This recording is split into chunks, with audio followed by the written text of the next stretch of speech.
Welcome, and thanks for joining me today on Mortgage Manager Playbook, a podcast for sales leaders who want to improve their team's sales performance and originate more loans. I'm Pat Sherlock, your host. Today's topic is an important one, and that is DEI as a growth strategy in 2025. It's such an important topic. I have the perfect expert to share his wisdom on it, and that's Chuck Sanders. Chuck is president and founder of Diverse Mortgage Services. He's had a long career in our mortgage space. Prior to that, he had Urban Lending Solutions. And prior to that, he was at Pittsburgh Steelers. Of course, I am a Philadelphia Eagles fan, so we have a slight conflict. But outside of that, I'm thrilled to have you today, Chuck. So thanks for joining us. Oh, it's great to be here, Pat. Thank you. Well, let's talk about how you got into our world of mortgage lending. And I'm sure it's curious because you were in the pro football space. Yeah, it was definitely a different path, that's for sure. One thing about professional sports, you don't quit, they quit you. You don't quit them, they quit you. The NFL stands for not for long. So I was playing for the Pittsburgh Steelers, and I realized the career was coming to an end, short career coming to an end, 2-3 years. But with one of the people who are always around any of these professional teams, you're going to have wealthy people around. Coming to practices, hanging out with the Roonies. And I met a man named Bob Murphy. And Bob Murphy was a big guy in Pittsburgh, and he started Lender Service. Okay. Well-known, mortgage servicing company, Value America. So that was my introduction to the business. He told me, hey, if you ever need any, we met while I was playing. He was a big pit guy. And he said, hey, if you ever need any help, let me know. So as soon as Chuck Knoll told me to go home and cut me to coach of the Steelers, he was the first person I called and said, hey, I need a job. So that's how we transitioned from football to mortgage servicing. And mortgage servicing is a lot tougher than football, professional football. We'll go into that in a second. I'm curious, since you've had such a long career in the mortgage space and you see a lot of lenders and a lot of things going on, what are things that you see that lenders aren't addressing that they should be addressing? Well, early on, I started in the business in the 90s. And back then it was you go to your corner bank. The person who's handling everything, probably you went to church with or you went to school with. Mm-hmm. It was one-on-one. And while the process was a lot longer, the quality, the care, the personal touch was there, and we lost that. We lost that. And you can't, it's just with times. I'm not saying it's a good or bad thing. I personally think there's a lot of a mix. Yeah, things are faster, things are quicker. As you know, we can go on the phone right now and get a loan. You don't got to walk down to the corner. But, Sure. Lenders still got to put the customers first. And that's one thing that I think has been missing when you get to the quick, fast, click, click, boom, boom. I mean, it's still the most emotional purchase you'll probably make in your life. Still the most emotional thing when you weren't trying to stay in your house on a foreclosure, on something like that. And it's the most important thing when you're trying to raise some money and you want to refinance your house. So I think we got to get back to that old, at least make them feel like they're in your office on the corner and you really care about the most important decisions they're making in their life. Well, I agree with you completely. And it's just the communication side has changed, but you still need to be face to face, whether it's by Zoom or something. You have to be that personal relationship. So I agree with that. Well, let's talk about the DEI, especially since in reality, it's a topic and mortgage lenders talk about all the time. You know that. They talk all the time about it. But really, and the opportunity is so clear. If you look at the analytics, the opportunity is an untapped market base that they can obviously, in this market, they need volume, but they don't seem to get themselves to it. So let's talk about kind of your thoughts on DEI and how lenders can actually tap into this market opportunity. Right. Well, as you know, it's just been an unprecedented attack on DEI the last 3-4 years. And if I have to call out a name, I'll call out a name led by people like Elon Musk, who have a lot of resources.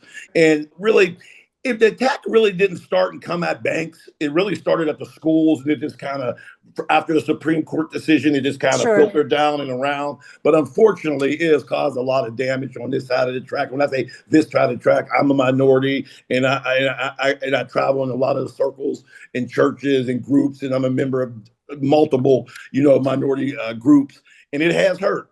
And the sad part about it, if you really do the research, like you said, you know that it's really based on a false narrative that is really hiding, really just a way to get rid of some competition.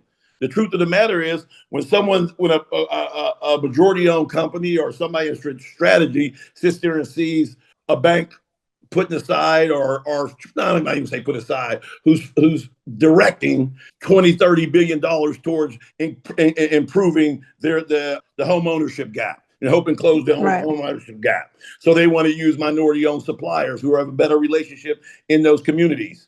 A closing agent. Closing agents are very important. That's the last person you see. That's the person you trust. They put all those papers in front of you, and you're just signing away. And that'd be Yeah. nice to have somebody who looks like you or you're familiar with. So it's based on a false narrative that really hurts. It hurts business. There's no negative about diversity in the business. And now when you talk about the banking business, it's absolutely ridiculous for us to even think about it. I mean, I understand. Let's be honest. It comes down to money all the time. If the Right. University of Florida decides, which they did, decides that they're going to get rid of their scholarships for minorities based on just color and fire their whole diversity department, which is a shame and terrible. And but they know this: those 10 minorities that were getting a scholarship that month, there's 100 that'll pay to go to the University of Florida. So it doesn't really hurt their bottom line. But if we think like that in the banking, we're throwing the baby out with the bathwater.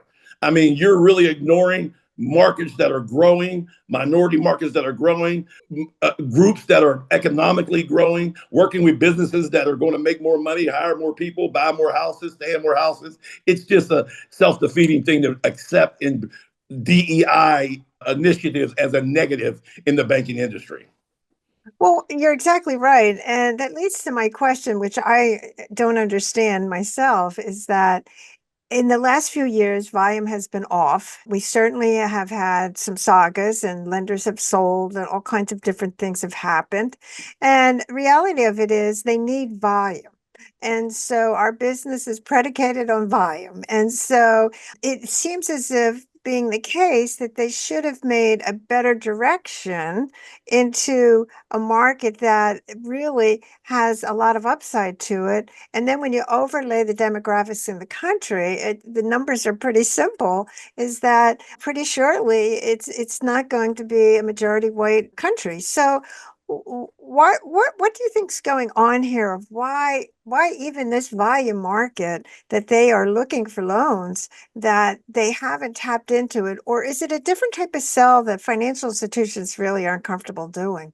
Yeah, I think it's the latter. I think it's a different type Hmm. of sell that they're uncomfortable doing because they haven't worked with or they're not taking the time to Right. look at different groups as everybody's not the same. I mean, there's a different Sure. approach for different people, and it goes back to what I said in the beginning. Thinking of people, if you're going to go and sell in the inner city of Philadelphia, as you're familiar with, it's different than Sure. selling in Lycoming County or out in some county in central Bucks County, PA, Sure. and you need to take that into account. Those are things that you just can't put an algorithm on or push a button. Well, nowadays they might can. Who knows with the scan, with everything going on? But you know what I mean. So that's where your servicers really come in. Those loan officers, those appraisers. You hear all the complaints about appraisal bias. Now, Hmm. I will say this.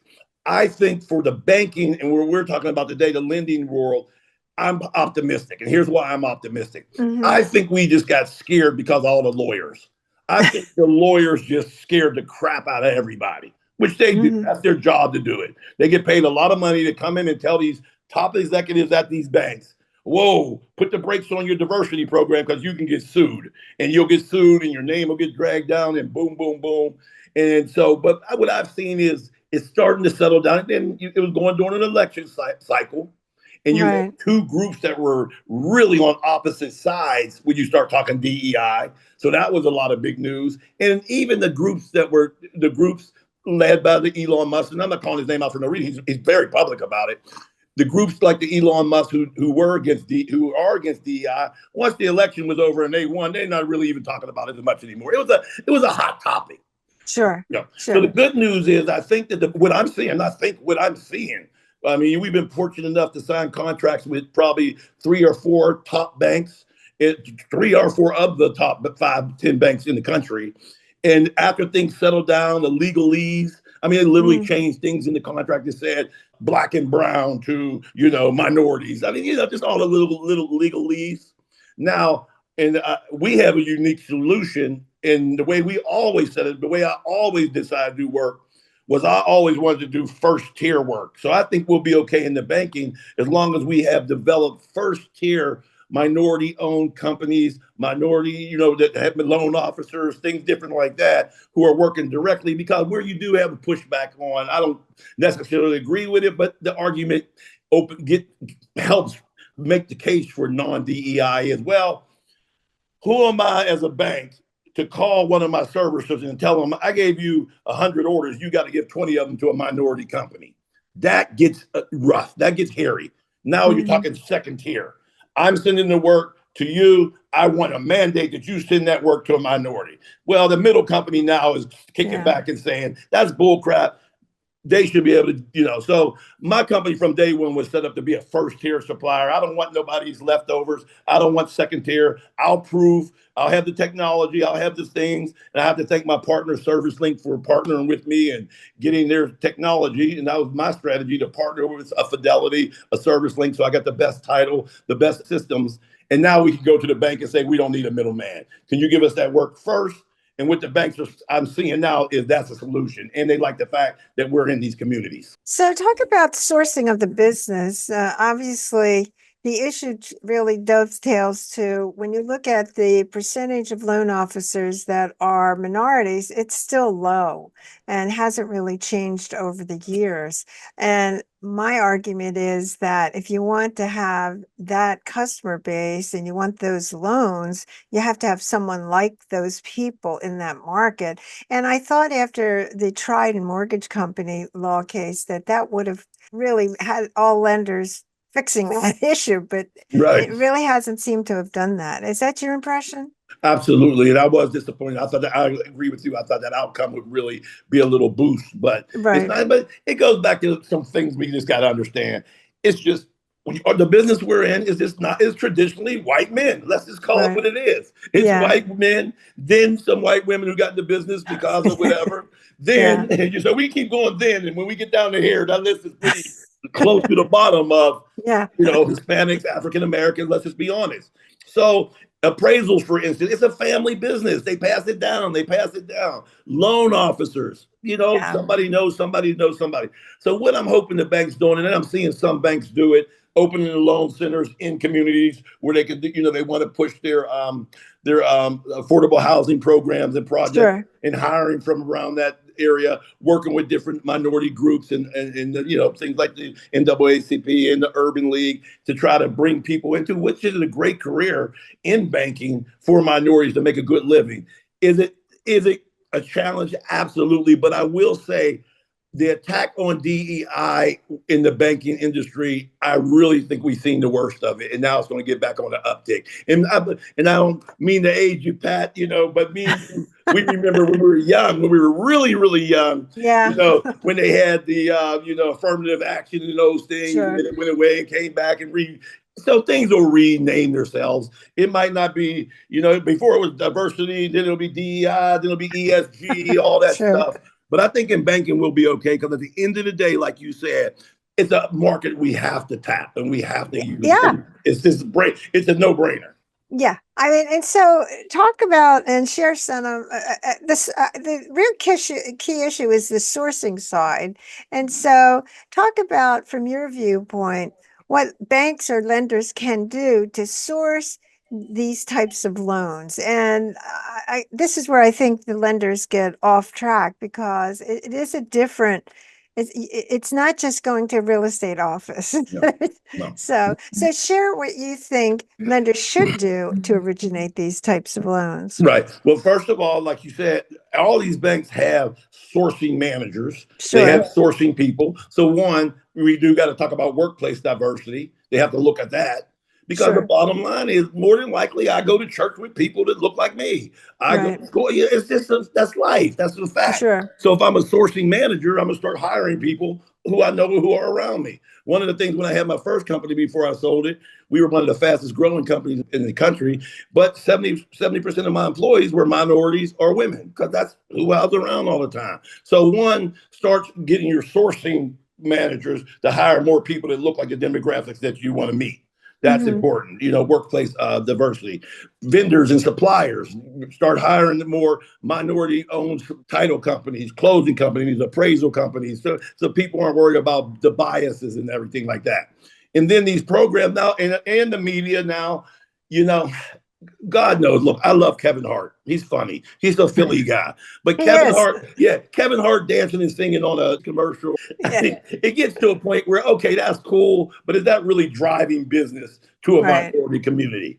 I mean, he's a comedian. And so I think they got to Yeah. do a little bit better with their media and their marketing, to be more educational and be more, here's the type of loans we're trying to originate with you. For example, there's programs that banks have that a lot of people don't know, but I know for a fact one of the banks we do work for, they got pretty much got a $10,000 down.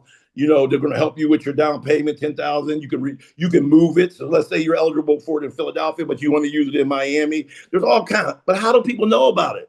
No, you're not Right. telling no one about it. You're not getting the message out about these loans that we want to originate that can really help you if you're low to moderate income. And that's not a black, white, green thing. That's low and No. moderate income. And those Right. are stipulated by the government, and they're not going to change that. So I wish I had the answer, but those are the Hmm. things I'm seeing after about 30 years in business, that we need to understand that these markets aren't just going to, because you get a commercial and you have Beyonce sing on it, that they're just going to come running to originate a loan. They're going to be like, oh, Beyonce's pretty. Okay, Yeah. next. Was that a loan commercial or was it a pizza commercial? I'm with you on that one. So, and I love Beyonce, but besides that, But is that I don't need her closing my loan or yeah, right. Yeah, good point. Yeah. So talk about this issue, especially you've been on the back office side for a long time. What are you seeing as trends in the operational side and all of the closing issues that have gone on in the past? Obviously, Dodd-Frank and the LE and CD kind of did away with all that mostly. But what are things that you see that are opportunities on the back end side that really aren't taken advantage of? Example, a lot of times people hire truly operational people, but it can be a selling position. And instead of looking at it as just operational, what are your thoughts on that? Yeah, very interesting. No, that's a big part where technology's coming in. I mean, Hmm. the technology, especially with this AI, and now right now I see the AI kind of more affecting the decisioning part. Hmm. Just because of regulatory laws, as you know well, Yeah. you got to have ways to verify a lot of the fraud that's out there and things like that. So, I do think that it was the bank. We have been way too operationally heavy. Okay, the meal, let's get the meal going, get it in here. But just because of the economy, especially because of COVID, nobody's going back to work. Pat, Yeah, sure. if you went to Charlotte, it was every other day was a big building contest. Who can build the biggest bank Yeah. center, have 1,000 people in there, and all day they're just churning out operations, operations, operations. Well, Yeah. because since COVID, and that killed that, and actually that's why companies like mine, they're back to, and it always goes in cycles, they're back to subleasing that workout, subbing that workout. So it's up to companies like ours to come up with innovative ways to sell, to get the consumer. Like we have a great product. I don't want to make a commercial, but we got a great product that for closing a loan. It's pretty much like the DoorDash and all that, because it got to be something they're used to. You can get on your phone, Yeah. you can hit a Right. button, you can say what your car looks like, who your notary looks like, what time works for them. They're on the way. There's a little flag going. All those things now make a big difference in the lending process. You know how it used to be. The closing was Sure. and if you're still doing that, you're going to lose customers, you're going to lose market share, and it hurts all of us. So there's a Right. lot of work on that back end, the tail end, the closing part. I'm seeing a lot of technology being used for the phones and mobile, and being able to choose who your closing agent is and where and how to meet, and a lot of the documents being scanned and all that, OCR work. So I'm seeing a lot of those things, but we still got a long way to go from it being just operational. It takes a Hmm. long time. And another thing is, no one has a attention span anymore. So you're Yeah. not going. You got somebody on the phone for 5 minutes. In the first 5 minutes, you better convince them why they should use your bank and why you should do the loan. So a lot of more salespeople getting paid higher salaries, more commission on the loans is absolutely going to be needed. Yeah, I don't see the front part going away at all. So No. so Chuck, what other types of things that you see in the next like 3 or 4 years that on the backside of the closing of the loan that are going to come into play? Yeah, well, another thing that we need to be careful of, and this is related to your question, I believe, is not a technical thing, it's just the environment. I mean, Mm-hmm. we got to be careful that we don't start seeing, I don't think it'll be as bad, but a little bit of 2007, 2008, 2006. Yeah. You know, after COVID, I mean, for a long time, you couldn't kick somebody out of their house if you wanted to. And I Yeah. get it. And I'm not on either side of it, but you could have 8, 9 forbearances and keep pushing it out. And then Yeah. you have to go to a courthouse, and the courthouse would push another year. So you can stay in your house for probably 4 or 5 years before you even had to, pay the Yeah. piper. And people got slick to that because of social media and all of the hacks, what they call them hacks. Yeah. The foreclosure hacks. I think we got to be careful on the loss mitigation side and start paying attention to that. That's going to come. Yeah. Loan modifications and all the short sales and all those different things that banks aren't prepared for because they haven't been hiring at all. And Right. me and you both know banks don't want to own your home. I mean, No. Right. you think, oh, this bank wants my house. It's not the old West where the dirty bank owner's coming to get your house and give it to his daughter. No. They don't want, learned that in 2007 and 8 that you don't want Yeah. a zillion houses sitting there. And with all the things Yeah. that happen with the bad prime lending and everything, I'm really afraid, let me say that. Like we stocked up on being ready for loss mitigation products and services because I think that can hit in a few years. Yeah, I don't think you're wrong about that. Actually, when I first started in the business, I was in the foreclosure part. Well, And that's a trust lot me, of fun. yeah, trust me, lenders don't want them. No, So, you heard it from Pat. yeah, I can verify it. So, and as a lender, you don't want to be going out there visiting it either. Oh So, no! And then we for a while we were doing the property preservation. Oh oh my yeah, goodness! You it's want to talk bad. about make $5 to go get shot at by try to cut Good somebody's point. grass, No, and yeah.